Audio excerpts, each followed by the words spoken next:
Wakefield, it's the Nolan Current Night Show, starring Nolan, where you enjoy Nolan's guest this week, Keegan Records, return to the show.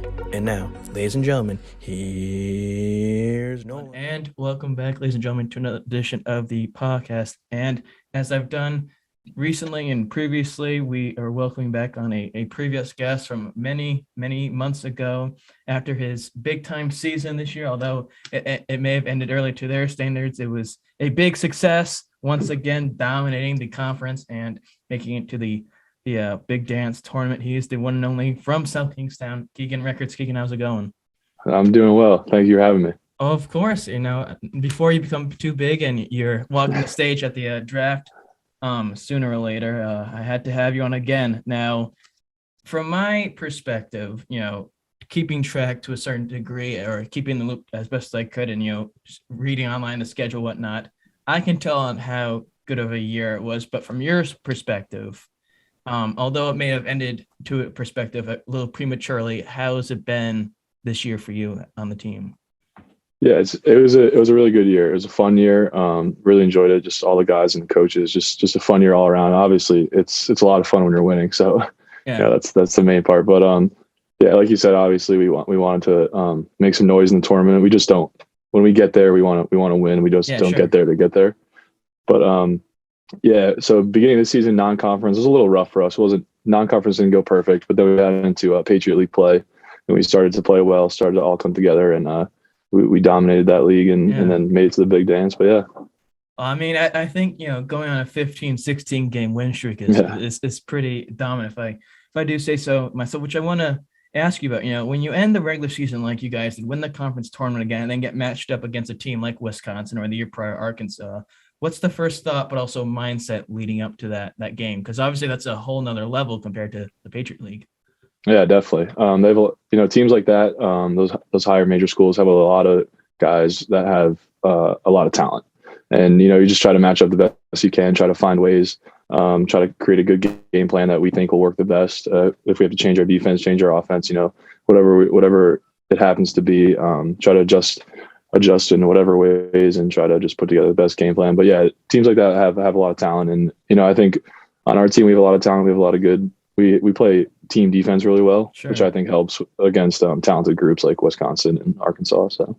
Well, and correct me if I'm wrong, because you're the Division I athlete, not me, but I feel like it's similar maybe in the sense of, and granted, it completely switched this near the end of the season, but a situation where like URI and Bryant, where they both have very good teams, but URI is up here and Bryant's, a little lower down, but they're still competing. Now, I mentioned that you won the conference tournament again this year compared to as well as last year. I'm interested what separates one from last year to this year. Was it the winning streak you guys ended the season on, or was it just different? Yeah. I mean, both years obviously ended up with a championship, which is what we want. But even like bringing COVID back into it last year was just really weird because we would play back-to-back games. We play like Saturday, Sunday to try to help with travel and not being on the road as much.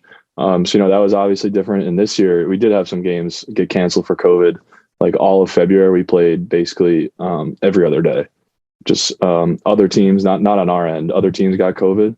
But yeah, I think like once you just play like a lot of games in a row, you get comfortable. We got comfortable playing every other day, and it just happened to work out, and we were able to get a good winning streak this year. So I want to continue talking about that historic win streak that you guys had. I'm curious, starting the season 4-10, I believe what it was, and then you switch completely 180 degrees to that win streak that the rest of the season. What goes on in that situation where you go from that last loss and then you can go on to that big run?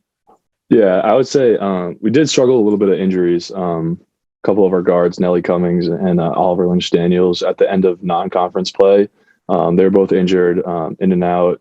But once conference started, we started conference 1-1, and then after that 1-1 is when we really went on a roll. And I think that's just when everybody was consistently practicing, consistently playing, and our chemistry like became a lot better on the court.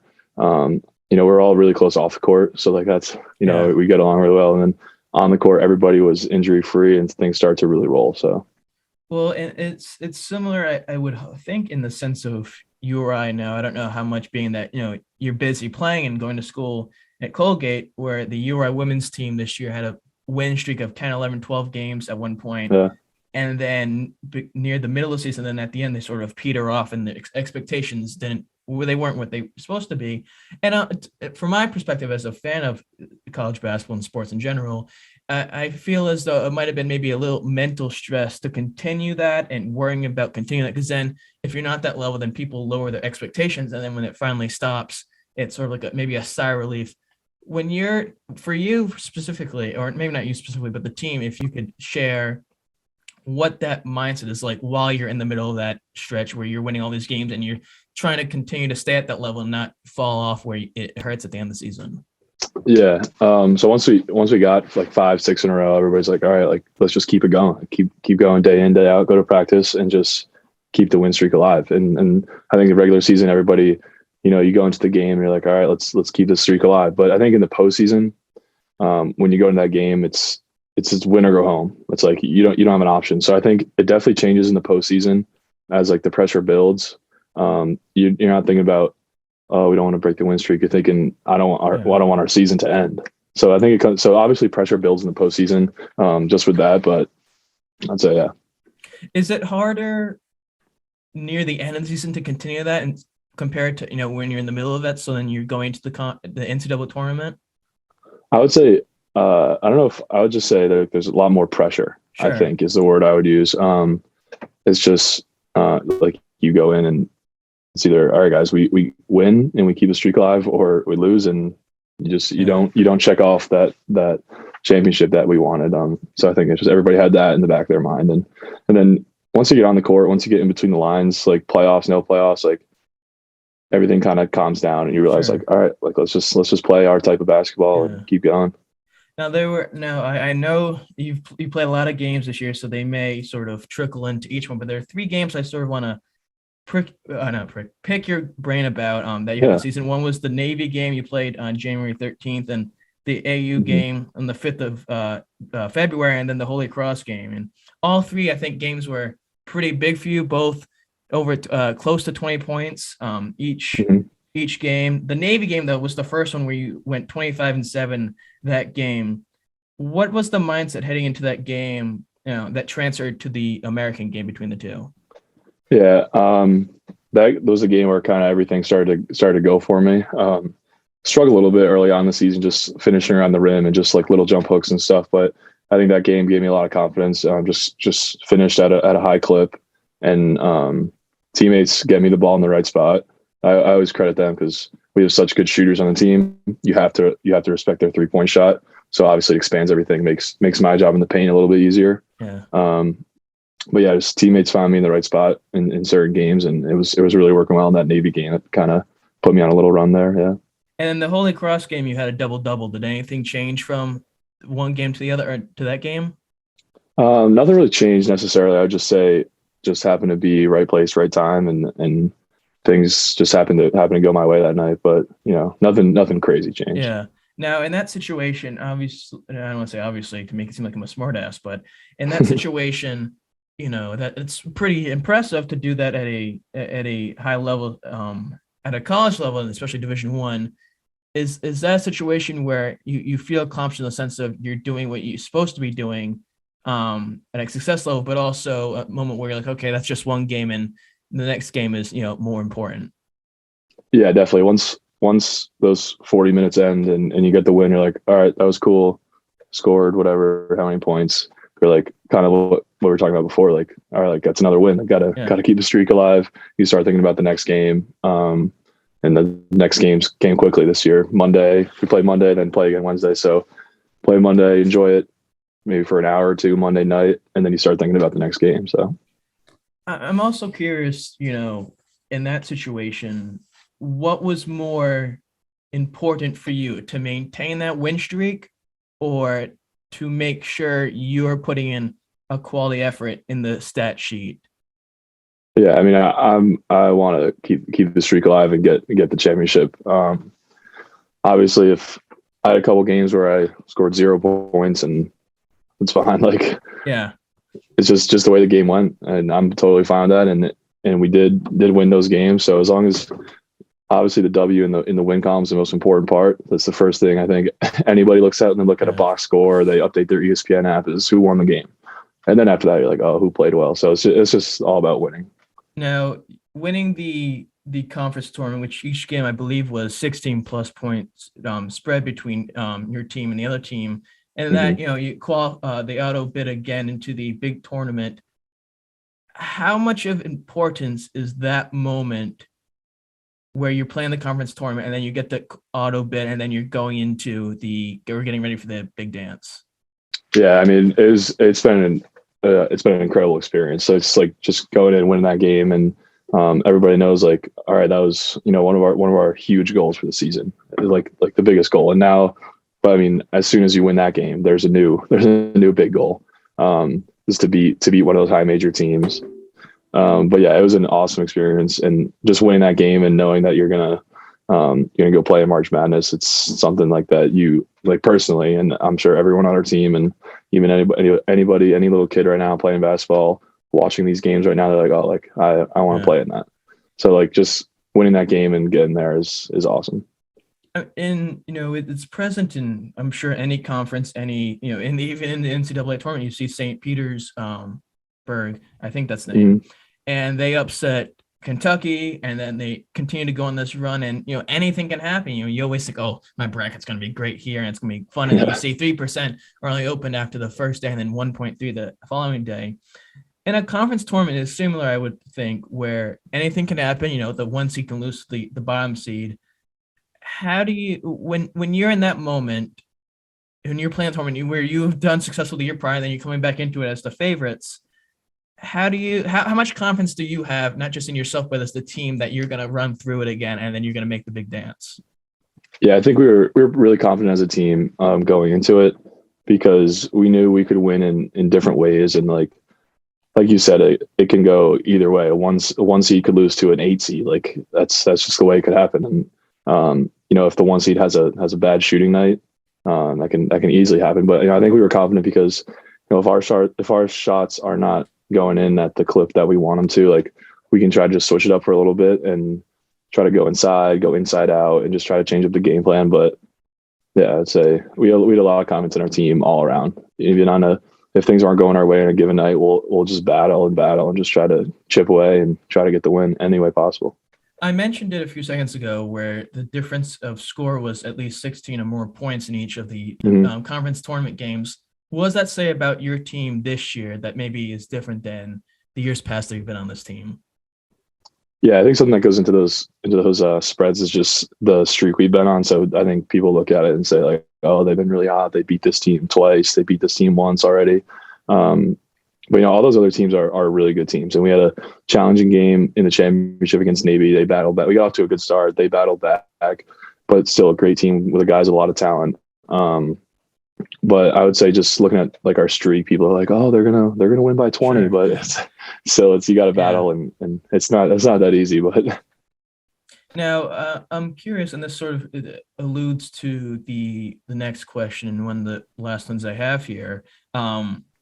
Success, and we've talked about success this year, success last year, and since you've joined, how do you continue to move up that ladder of success and continue to improve? Because you've done a lot. You've won regular season titles, and you won conference tournament. You've made the big dance. You've had streaks. You've destroyed the competition in the conference tournament.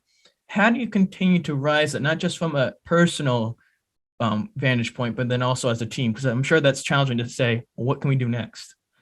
yeah, as a team, like I was lucky enough to come into a winning culture, and where the expectation is to win the championship.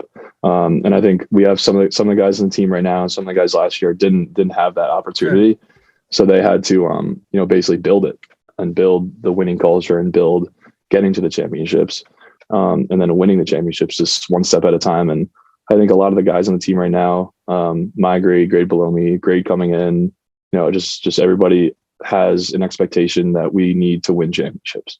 And I think that's everybody on the team knows that, and everybody on the team, just thinks that every day going to practice in the game. So Well, that's a point I sort of want to bring to the forefront. On a side note, you mentioned the class coming in. You're, I don't want to say used to where this is all you've known. But in a sense, yes, where you're winning all this much, you're winning conference Mm-hmm. tournaments and this sort of stuff. How do you, obviously you want to win, like you just said, but how do you instill that mindset of to these players that, yeah, sure, winning's fun, but that's not only what we want to do, but there's more than just winning, and that, we could lose the next day and we could be horrible again.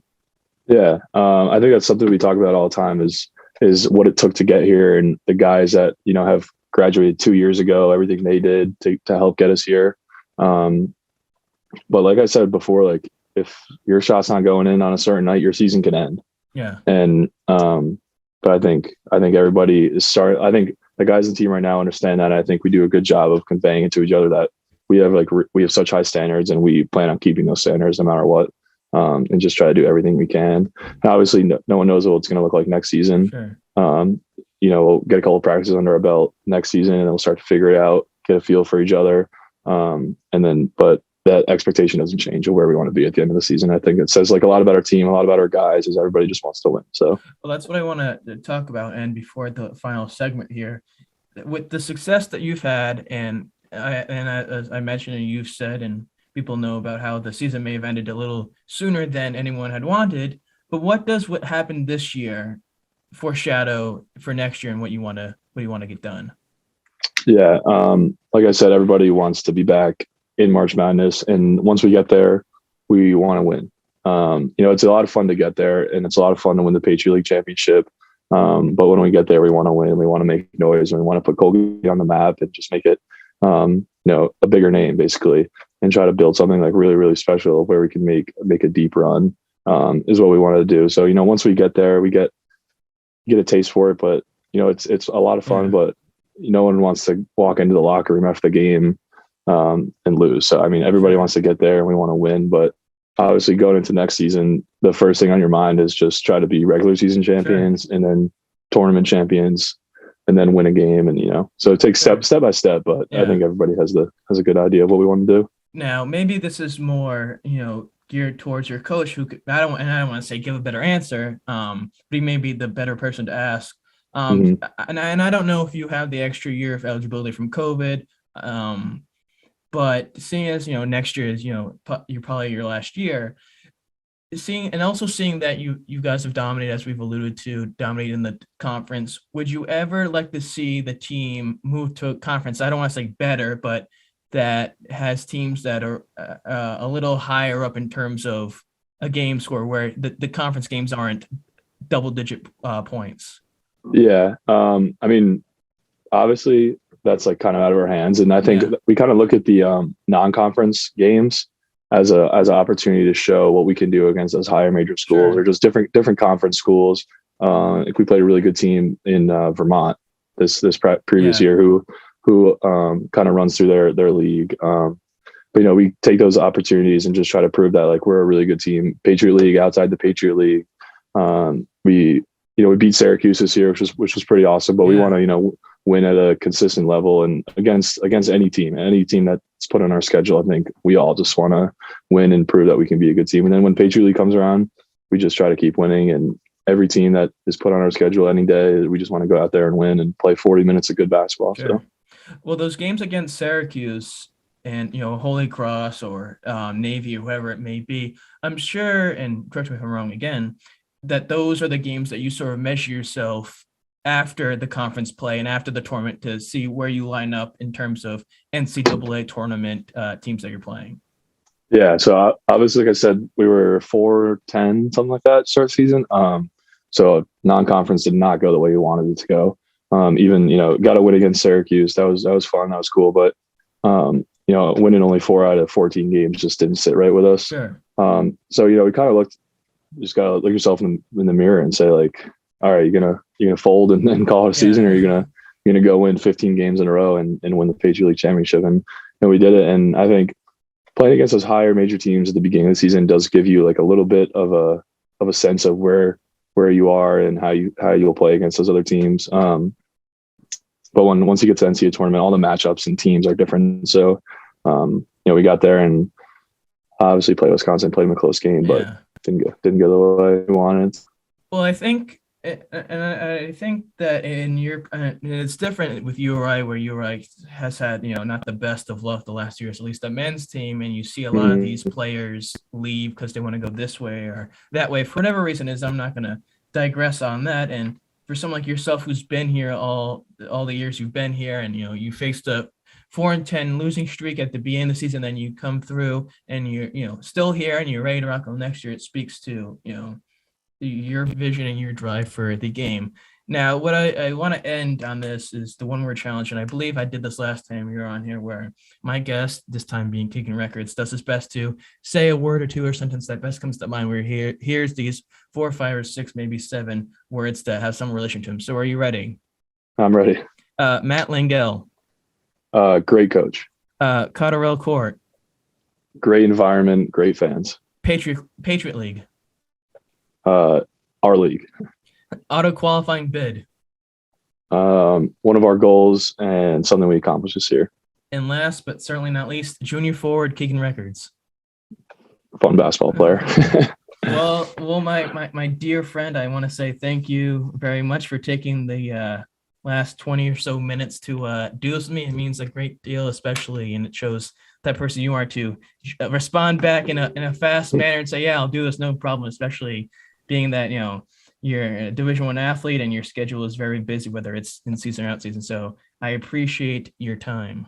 Thank you for having me on. It's always fun. Of course. Well, ladies and gentlemen, if you enjoy this episode, because why the hell wouldn't you? Do us a favor, subscribe, follow, like, comment, share, all that fun jazz, turn the bell notifications on. One day, I usually say Joe Rogan, but he's not the name to use anymore. So when this grows humongously, as the former guy used to say, you're going to want to tune in now. So do that. Please follow Instagram, Nolan Cart Night, and on Twitter, Nolan Cart Night. And in the words of Johnny Carson, I bid you all a heartfelt good night and see you again soon. Take care.